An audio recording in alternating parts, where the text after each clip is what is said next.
इसलिए निष्काम कर्म योगी ममत्व बुद्धि रहित केवल आसक्ति को त्याग कर अंतःकरण की शुद्धि के लिए कर्म करते हैं।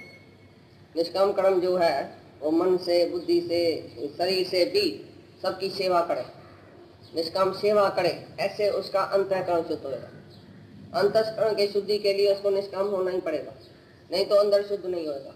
खाली हम ज्ञान सुन के और जाके घर में बैठ जाए, वही औरत, वही बच्चा, वही भोग, वही ये सब कुछ करते चलते, और मैं तो ज्ञानी हूँ, मैं सब शास्त्र पढ़ा हुआ हूँ, मैं गुरु के पास जाता हूँ, मैं तो आत्मा हूँ, बोला तो सही लेकिन किया सब अज्ञान। देह अध्यास ही है तो अज्ञानी होएगा। तो देह अध्यास गया ही नहीं और ज्ञान पकना शुरू कर दिया, मैं तो आत्मा हूँ, मैंने थोड़ी किया, मैंने थोड़ी देखा, मैंने थोड़ी किया। अरे तुम आत्मा है, पहले आत्मा में पक्का है, देह से तुमने जिंदू चराई है अपनी, ये इसी देह अभिमान से तुम छूटा है, शरीर के विषय विकार से छूटा है। शरीर में होते हुए तुमको इच्छा, वासना, मोह, ममता, अपना पराया देखने में आता है, तो तब तुम ज्ञान योगी कैसा है? बोलते इसके लिए निष्कामी जो है अंतःकरण की शुद्धि के लिए उसको निष्काम जरूर करने का।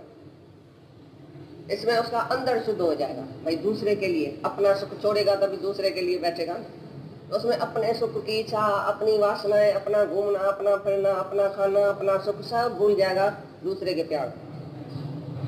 जब दूसरे का दुख देखेगा, दूसरे को जाके सुख देगा, दूसरे का दुख हरण करेगा तो अपना दुख भूल जाएगा, अपना शरीर ही भूल जाएगा दूसरे की सेवा में, सबकी सेवा में।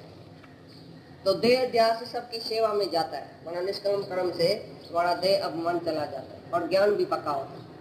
और निष्काम कर्म योगी अपने अंतःकरण के शुद्धि के लिए जरूर निष्काम होवे, हर एक को निष्काम होना ही पड़ेगा, वरना कामना रहे, कोई भी कामना हमारे अंदर में नहीं रहे, ये हुआ निष्काम।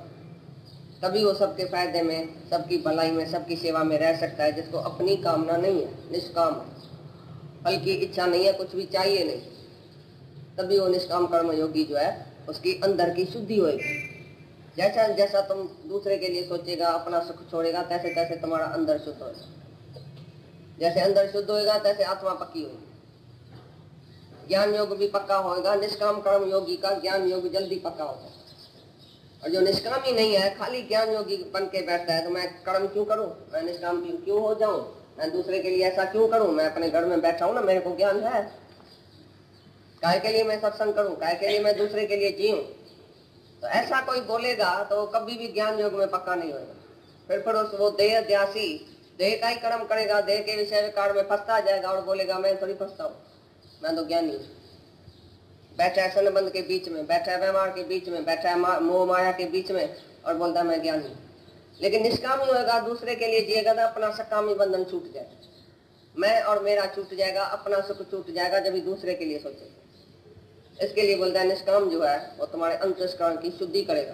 अंतःकरण के शुद्धि के सिवाय ज्ञान प्राप्त नहीं होता, आत्मा पक्की नहीं होती है। इसके लिए ज्ञान योग के लिए निष्काम कर्म जरूरी है।